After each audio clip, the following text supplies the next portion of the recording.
এই রাজ্যের প্রত্যেকটি মানুষ বুঝে গেছে, জেনে গেছে যে মাননীয়া আপনি কতটা বাংলা ভাষাপ্রেমী এবং বাঙালি প্রেমী।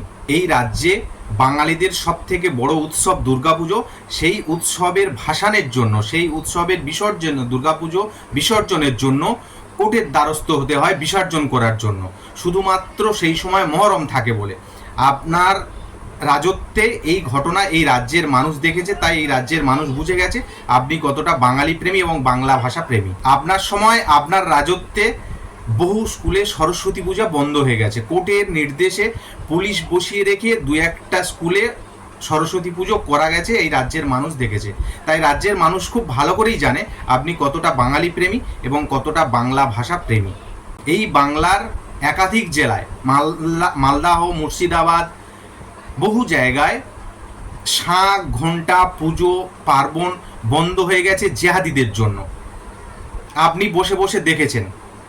তাই সেই জায়গার মানুষ বা এই রাজ্যের মানুষ দেখে নিয়েছে, বুঝে নিয়েছে আপনি কতটা বাংলা ভাষা প্রেমী, কতটা বাংলা প্রেমী। এই রাজ্যে শিল্প বন্ধ করে এই রাজ্য থেকে প্রায় 40 লক্ষ বাঙালি বাইরের রাজ্যে কাজে গেছে। আপনি বাঙালিদের কথা, বাংলা ভাষার কথা কত ভাবেন এই রাজ্যের প্রত্যেকটি মানুষ হাড়ে হাড়ে টের পাচ্ছে।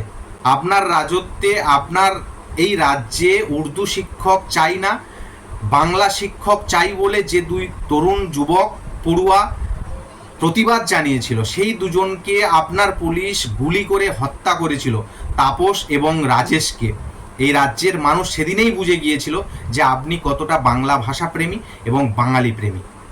শিল্পকে তাড়িয়ে এই রাজ্যের শিক্ষিত বাঙালিদেরকে আপনি চপ শিল্প করার নিদান দিচ্ছেন।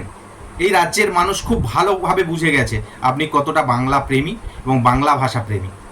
আর বেশি সময় নেই, আর বেশি দেরি নেই, খুব কম সময় বাকি।